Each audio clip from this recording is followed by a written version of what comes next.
Guys, it's the Cook and the Coach podcast. I'm Kenny, I'm the cook. Baeza and the Coach. We are back. We're wearing the same outfits. Clearly, we're recording 2 episodes back to back. Yeah. But that's okay. I have a drink in my hand to announce new episodes. That's important. Yeah, I got this chamomile tea. Spilled some of it on my jeans, but it's all good. Bro, I just got back from New York. Recently. I need to hear about the best cuisine tried New York. Man, well, let's just jump right into Kenny's kitchen in that case, Let's dude. take a trip to Kenny's kitchen. Man, Momofuku. Momofuku Noodle Bar. You familiar with David Chang? Chef Yes. David Chang? Yes. So this restaurant is one of his, I guess, my friend was telling me, I think it's one of his like baby restaurants, you know? It's like one that he really cares about a lot. Yeah. Anyways, it's in East Village in New York. Manhattan? In Manhattan, yeah. And I got to go to New York for just like the spontaneous like 24-hour trip. It was wild. Momofuku was the one place that we made reservations for. We planned it out. The whole trip was like, all right, we'll explore Manhattan, work our way down to Momofuku for dinner, and then we'll go down to Brooklyn for bars and clubs and whatever. Yeah. And then if we want to grab drinks, we want to grab food, we have an idea of different stuff we're interested in, but we got to get to Momofuku. Yeah. And truly, dude, Momofuku Noodle Bar, I told the bartender, slightly drunk on sake when he asked. I was like, honestly, this is like one of the best meals of my life. It was like top 5 restaurant meals of my life, dude. Whoa! That's high praise. Top 5 restaurant meals of my life. You yeah. tried a lot of cuisine throughout your 26 years of life. Man, dude, and I want to show you a couple pictures. I don't know if I'll put them see. on the pod, but let me show you. I want to see. Just so you can get Now, an idea. okay, so Momofuku's in East Village. That's right. Okay. So basically, me and one of my close buddies, we were celebrating our birthday, so we went down, and the plan was like, we're gonna ball out. We're gonna order a bunch of things, then just split them so we can try as much stuff as possible. I love that. So we started with this bomb ass. I'll show you this one.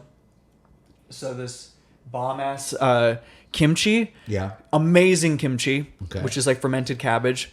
It wasn't too spicy. It was weirdly like something you would go to cool down after other things and like kind of lift the palate. She's like a little more kick to it. Right. Normally you'd like try to like cool down after having kimchi, but this was like weirdly like it would like alleviate some of the other flavors, which is cool. Huh. This cucumber salad that I tried was unreal, dude. Really? The way they did the cucumbers, and we asked them, and they told us like how they did it, like the basic thing, and just the way that they like season the cucumbers and just prepare them, you get the seasoning like deep into the cucumber without it's just crazy. Like you can taste certain flavors like deeper.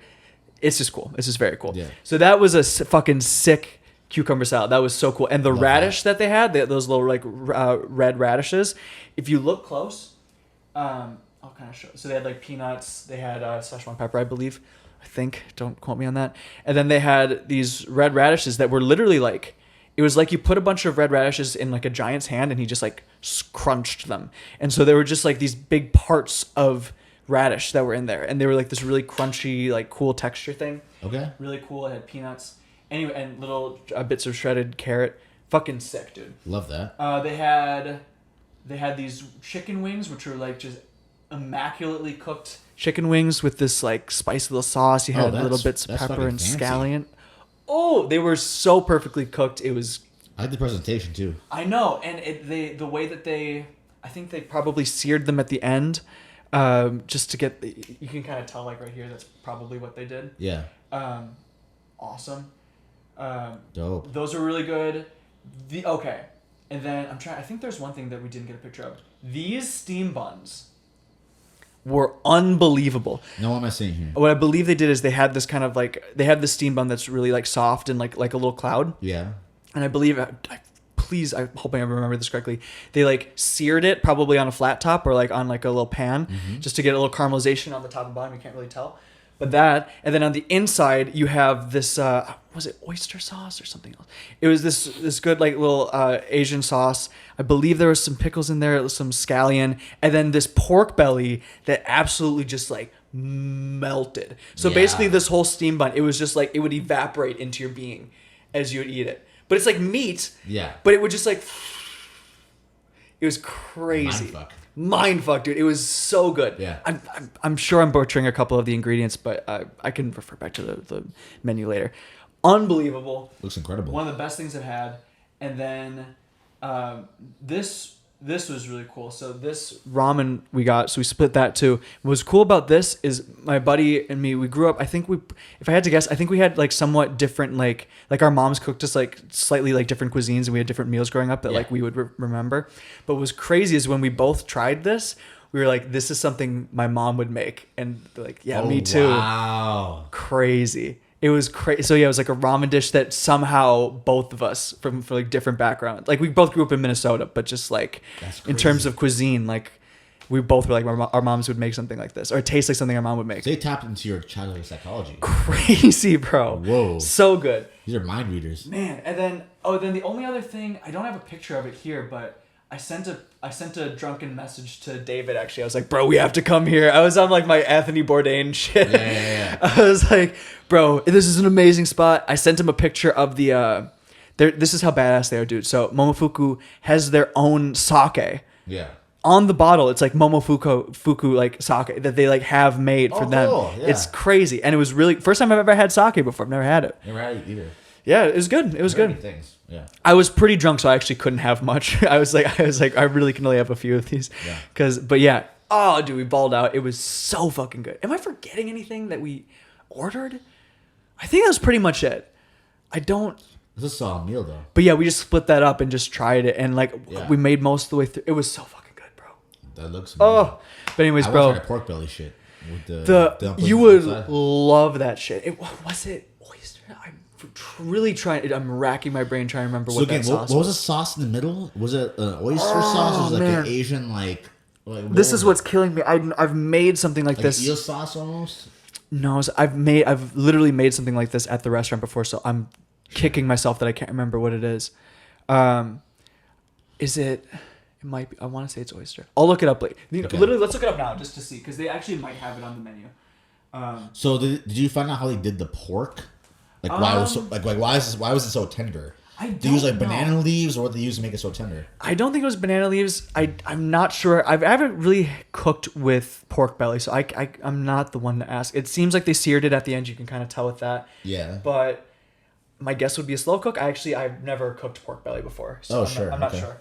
Let's see our restaurant. I mean, it looks phenomenal. God, dude. And this is just like drunk pictures right before we ate, but right. But so technically, I wouldn't say it's a chain, but it's one of those really amazing restaurants where there are a couple of them like around the world. There's a handful. So yeah, we went to the one noodle bar in East Village.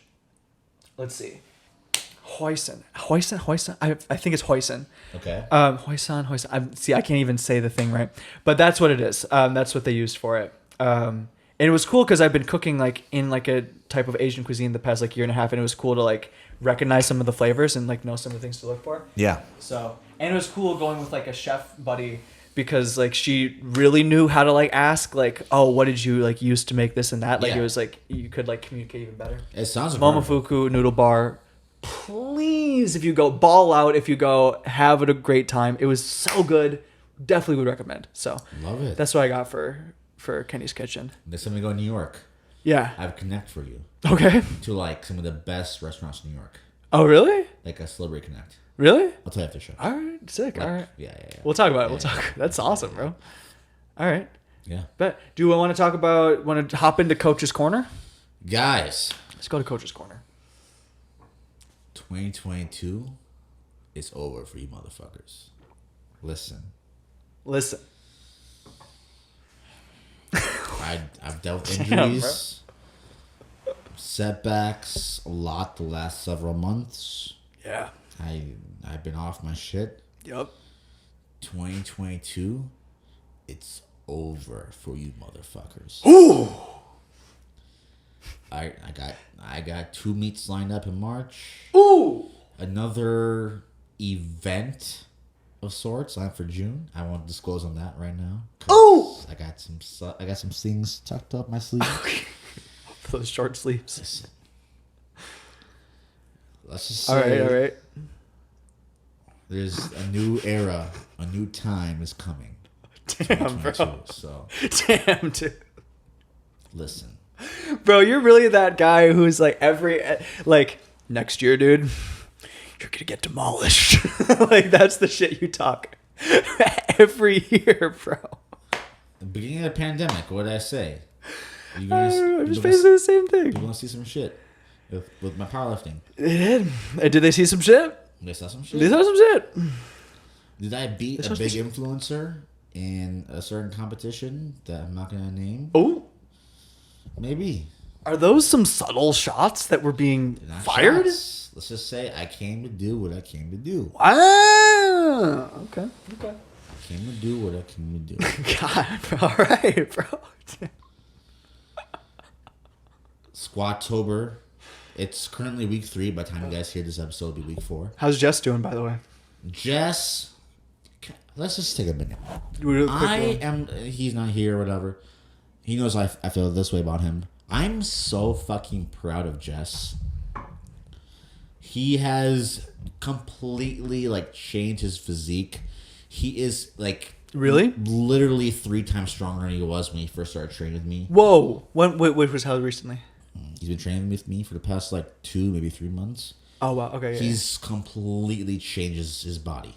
God damn, bro. He's, like, the heaviest he's been, but he's, like, but in a good way.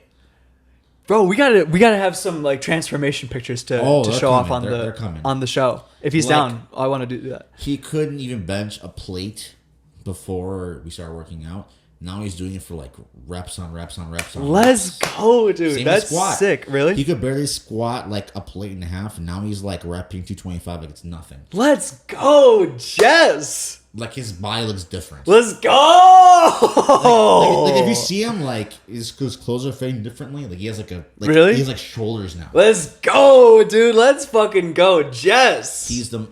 Getting in that fucking work. And he'll tell you this himself, but he feels more confident in himself. He likes the way he feels. Yeah. He feels great in his body. Oh, so good. I'm so proud of him. He's doing great. Everything I tell him to do, he does it. He goes hard in the paint with it. Fuck yeah, bro. And I mean, it's only been a month and a half, 2 months, but he's been crushing these workouts. Hell yeah, dude. He's helping me record my TikToks, helping me record my YouTube shit. Yeah, he's your producer, basically.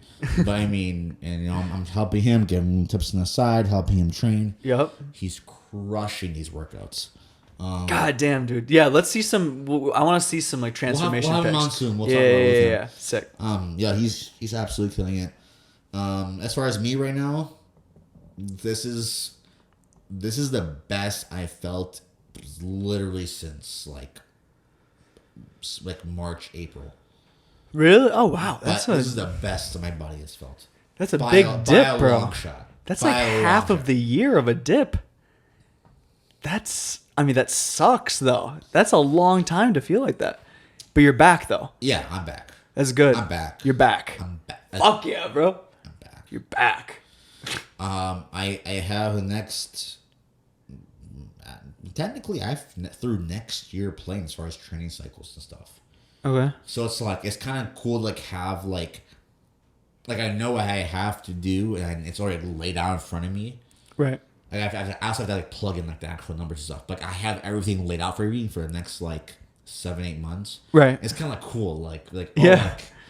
I don't have to like worry about that. Like I know what my goals are. I know what I need to accomplish. I know the steps to get to where I need to get, and it's just getting to the grind, just doing it. Man, good for you, man. Because you had to put your head down and just like work through all that stuff. So it's good that it's such a relief to be able to get to the other side of it and just be like, all right, I've like done all the preparation and now my body's actually it's all lined up. So now I can actually just charge. You know, like my body still isn't 100% yet. There's still some things I have to like work on and stuff. But as far as like the prep work I don't need to do, right? And I know how long it'll probably take me to get there. It's like another like stress taken away from me. It's like okay, that's huge. I know what the next 7 months look like. I know the training is going to require. I know like the exact like percentages and stuff like that. We just need to do it and then go from there. Simple, easy. That's awesome, bro. Dude, that's exciting. I'm not saying more than that. But okay. Yeah. I'm really excited for this next upcoming season for powerlifting and something else too.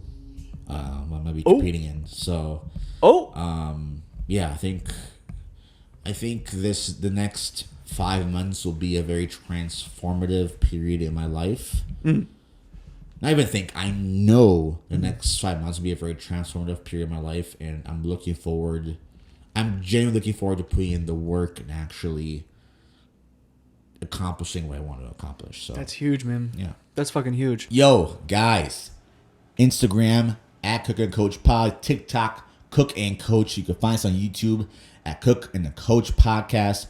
You can find all our good stuff there. Like a video, leave a comment, share it with a friend. We appreciate your support, guys. Now back to the show. Speaking of Jess, so he was supposed to come with me to the Theo Von concert. Or the Theo Von show. I built him up, and now let's trash him. Yeah, bro. So we were, can I tell you, for real, we were lifting this morning, and he was like, dude, I fucked up. Yeah, he did, dude. You're like, what? He's like, I was supposed to be at the Theo Von show. I'm like, no, Jess. So I get that. What with Paul Carlson, who's been a guest of the show, actually. By the way, one of our most viewed episodes. Fun fact. That's right. Yeah. Yeah. It's actually one of our biggest episodes. Yeah. Yeah. So we went with Paul Carlson, went with my brother Jack, a friend of Jack's, and then myself, of course. And we get to the venue, and I have the tickets on my phone, and I'm like, 1, 2, 3, 4, 5. Who am I forgetting? I'm like, there couldn't be anybody. I was calling you. I was like, bro, we have an extra ticket. Come through. I don't know how, but we have an extra ticket. Yeah. You're like, I can't. I have a game or whatever. It was a game, right? Yeah. I was like, fuck. I was like, man, did I like? Maybe I just assumed like some other friend could come and then they couldn't, or I just bought an extra one hoping I would hit up somebody, and then the show was fucking awesome. And then the next day, I'm posting like pics of it, and Jesse texts me. He's like, dude, like, did I pay you for a Theo Von ticket? I think I did. It wasn't even on my radar. I'm like, no. And I go back. I'm like, it was Jess. Fuck, I forgot to text him. And I Venmoed him back. I Venmoed him back the money for the ticket that he Venmoed. I felt bad. I was like, I should have planned. I should have like sent the text, and he sent it right back. I was like, all right. Does this remind you of a certain situation? It does remind me of a certain situation. God. Oh, so man. shout out to Akash Singh from Flagrant 2. Great guy. We've had some conversations before. Great guy. Yeah. So Ken was supposed to come to Akash Singh's show. Yeah. And he completely forgot. After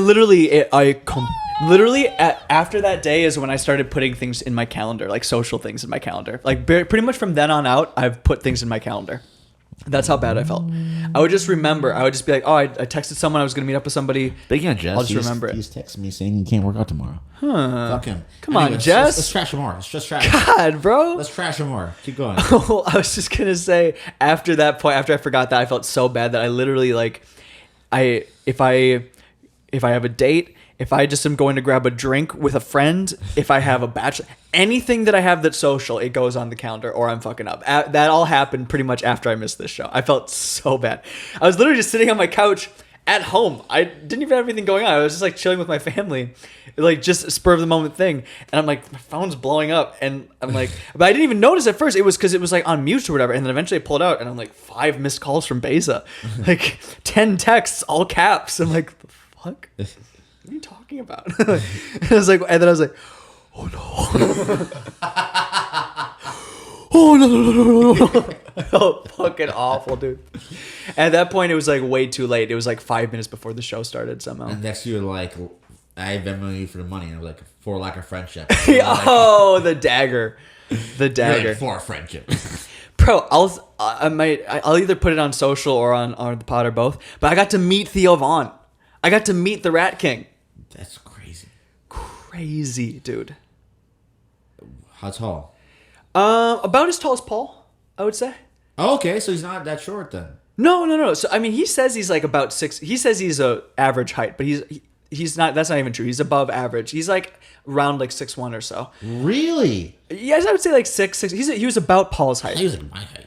No, I will say I thought he would be a little bit taller, but I think part of that. Honestly, yeah, because I always think celebrities are going to be taller. I thought he was like my height. I thought he was like 5'8". Honestly, it's probably because of the animations they do on King the Sting, where it's like he's just a little tiny, and Brendan Schaub's huge. Maybe because he's next to Schaub all the time. And Schaub's like fucking 6'5", 6'6". Used to be an MMA fighter. Yeah. That's probably why. But, Okay. But no, he's about Paul's height, I would say. It was like pretty much the same. You know what's funny about celebrities?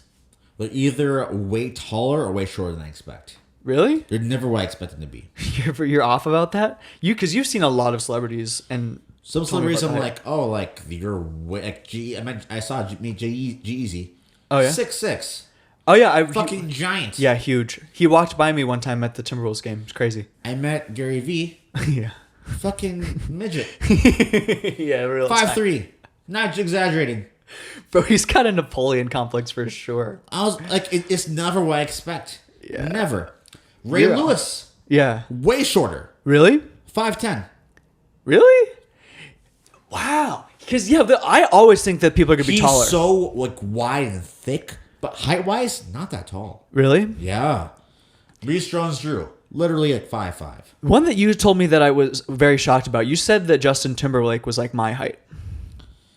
Maybe thereabouts. taller. But way closer. He's like I looked it up 5'10". after you told me that, and this is the thing. This is why it's like net worth projections on Google. Oh, always wrong. Bullshit. Same with like Celebrity height, same thing. NBA. They always round up to the nearest whatever, and just in general, celebrity heights, I feel like they're always taller. Justin Timberlake was probably 5'10", 5'11", not much taller. And I looked it up, and I think it said like 6'1" or something like that. Oh, he's definitely not that tall. That's why it's so confusing. And I always try to do the math. I'm weirdly very curious about that stuff. Yeah. It's an obsession. But yeah, it's even like comedians. Like Schultz was like, when I met him, he's like 6'2", but Akash was like 5'6", 5'7". I was like you don't like a camera tricks your mind. You know what I mean? One person I could think of who was taller than I thought he was going to be, Pete Holmes. Really? So I was at a taping of a comedy special of his in Chicago. Again with Paul Carlson, and we were like, somehow we got like the 7th row from the front, crazy, in a small like little theater, and I think he says he's 6'6" or something like that, but he is every inch of 6'6". It's really, he is, and he's like 6'6". I believe it's 6'6". He's fucking huge. Really, and he calls himself the soft boy. Like he's just like a little bit like he's got a bit of a tummy, a little pudgy. Like he's just big, like big shoulders, just fucking huge man. Yeah. And then he's also very like loud and like aggressive on stage. So it's like, Jesus, he is like, I'm just used to like having him in my earbuds, listening to him talking about like spirituality and comedy. Yeah.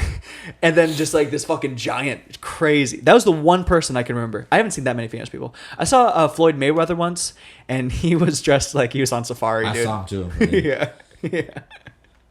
Bro, he had like he literally was like dressed like he was in safari. Definitely was a god complex. Oh, for sure, man. Yeah, you see him, you're like, oh yeah, for sure him. Bro, Theo Von though, I just want to say like a guy we were talking about Shaq, like man of the people. Yeah. Theo Von talks about how he grew up poor and how he like always tries to keep the ticket prices low. We got like seats up in like the balcony and stuff. He had a fucking killer show for his off. He was I just gotta give him props. First of all, how many comedians travel with like a handful of openers? Usually it's like one opener. This motherfucker had only if you do it, really. He had 1, 2, 3. He had 3, maybe 4 openers. Which is like so fucking dope. Yeah, I think only like Theo, Schaub, Schultz, and like Bert. Everyone else kind of travels solo. Mm-hmm. I think it was 3 openers, now that I'm thinking about it. Yeah. So dope. It was that one guy, Ari something, not Ari Shafir. No, but... Do you know who I'm talking about? He's been a guest on King the Sting. I'm going to look it up because I'm actually really curious if you know this comedian. This guy. Ari Manis. Have you heard of Ari Manis? I feel like I have. I don't know if I've been familiar with his stuff, but I feel like I have. So I've only seen him on podcasts before. Ari Manis was a killer opener, dude. He was the one right before Theo, and he was so fucking... He said so much shit that I was just like... Just super offensive shit just to say it, and it was... But in a funny way, and it was so fun just to be like, yeah! And like, cheer like that, like just preposterous shit. I love it. And he would like... Yeah, it was super funny. He was like definitely. It made sense that he was the one right before Theo.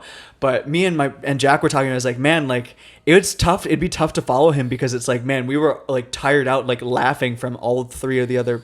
Technically, we only saw two of the three because we were waiting in line. But yeah, dude. Who first off, just traveling with 3 openers. That means less money for you and more like exposure. Like that's just giving such a cool opportunity. So I thought that was so dope that he was doing that. I love that. So dope.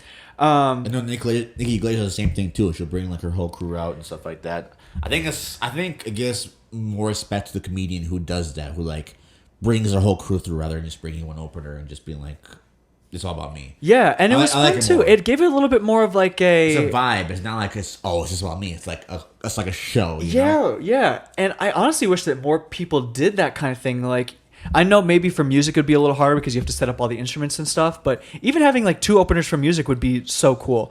Like just have stuff going through, like, because people get there different time. It gave us time too. It was also funny, like all the Theo Von fans, we all got there so late. It was hilarious. Like, oh, really? People were like, there was like maybe a tenth of the crowd was like in line waiting for drinks, like during the first opener, like second opener. Like people were like out there, like, wait, maybe that's an exaggeration. It was a lot. Yeah. But yeah, Ari Manis killed it.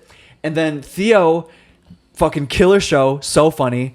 It was crazy. That was another thing. Crazy seeing him in person because it's like, man, I've only been following him for a year, but I've been a huge fan of his all of a sudden. Yeah. And like only seeing him on all these videos and podcasts, all of a sudden he's fucking in person.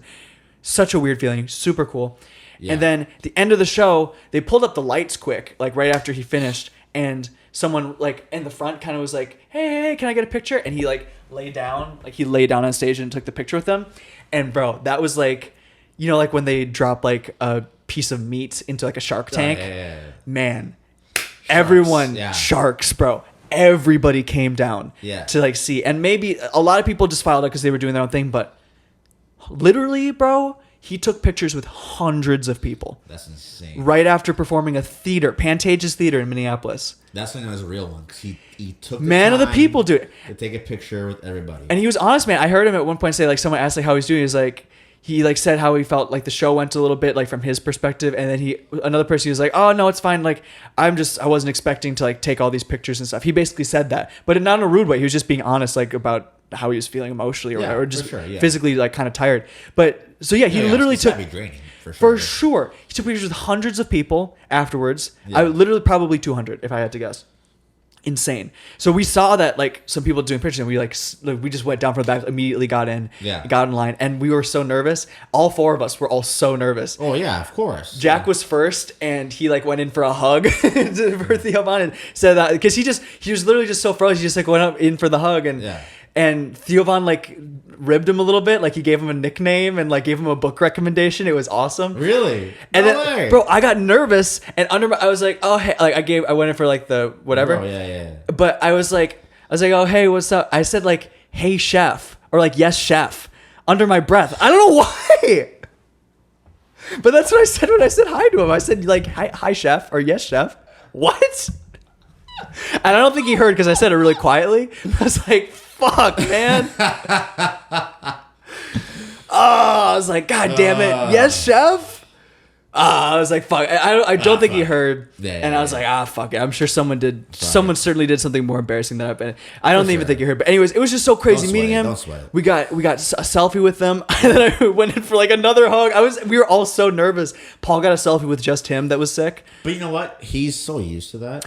I know. That's what I'm saying, bro. He experienced like 100 times in that night alone. Bro, and that's the thing. Literally, and I was like in my head, like, oh man, I hope I didn't embarrass myself. And what was crazy is like, he's not gonna be thinking about you. He's not gonna be thinking about him. He literally was talking to us about how he got in his head during his show.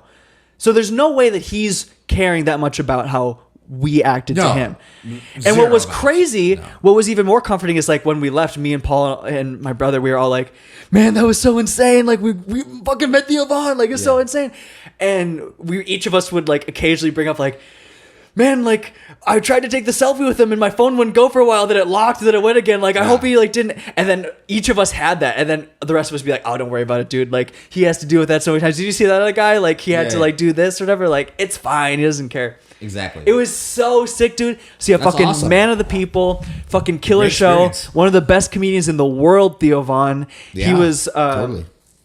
Yeah, it was just fucking awesome.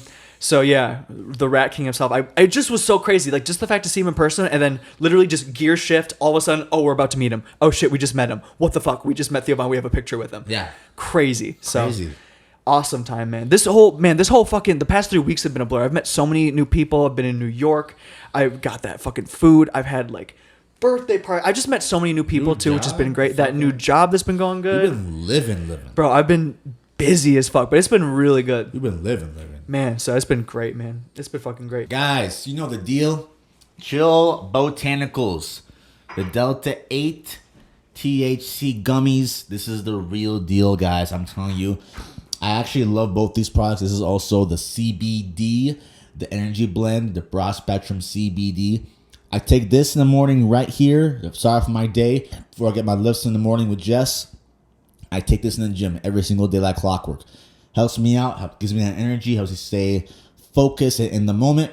Then at nighttime, when it's time to relax, recover, I take one of these about an hour and a half before bed. Helps me get to the right mind state. Helps me relax, feel chill, if you will.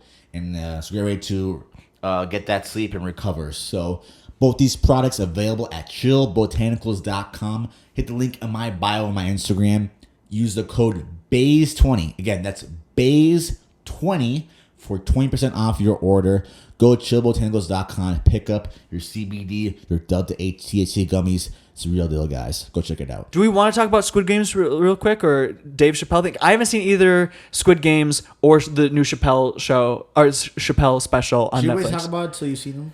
We can wait. We can wait. We can wait.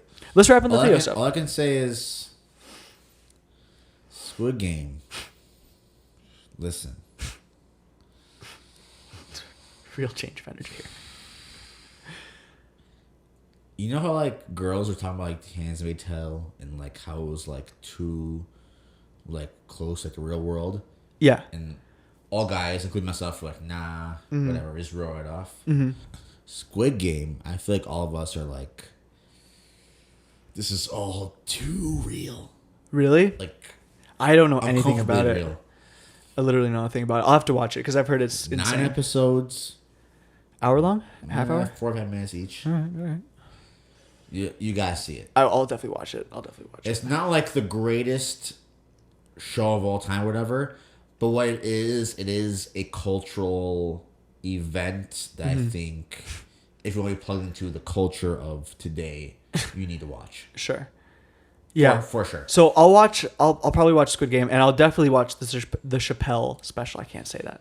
Chappelle was amazing. The last bit he did was like probably one of the best comedy bits I've heard in my life. Really? Airtight, like, and the line delivers to like wrap it up was like really the most perfect closing line to a bit I've ever heard, ever. Yeah. Like the most perfect like line for a bit. Yeah. Ever was in this special. I will say this. I know a lot of people have been like on Phenomenal. his back about stuff he said.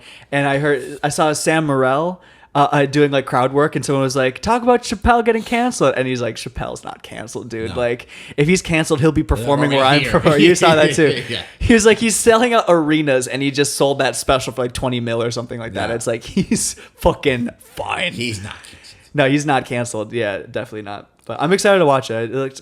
He's all the other specials he's done. That whole run, it's a pretty unprecedented run for those specials. It's his last one. Yeah, which is crazy. So we'll see what he does after this, because I heard Kevin Hart talk about it, where it's like it's kind of he had the Chappelle Show and those early specials he did. Then he went away for a long time, and then he came back and just exploded with all these new specials all through Netflix, and then the podcast he's doing. But like, I wonder what he's gonna do after this. I'm really curious. Like, if he's just gonna do the podcast for a while, just like go underground for a while, just tour. I think it's his plan. Yeah, I mean, fair enough. Gather some more stories and such. I think the closing bit was one of the most compelling stories with one of the funniest like one lines I've ever heard in my entire life. That like, I don't know how you would beat that. Man, I might have to watch that tonight. It's called The Closer for a reason. Man. So this is the thing. This is his last special of this series, of this whole thing. He'll definitely do more specials in the future, but like, we'll see, man. You never know. He definitely will. See. He's that guy. But this, it makes sense that he's, what was it, 5 specials through Netflix or something like that? He more than got all of his due for what he lost for the Chappelle show, and then he got paid for Chappelle show after with like the crowdfunding, he owns rights to it, which is so like he is doing fine now. It is a complete turnaround financially. You can't, bro. It's over.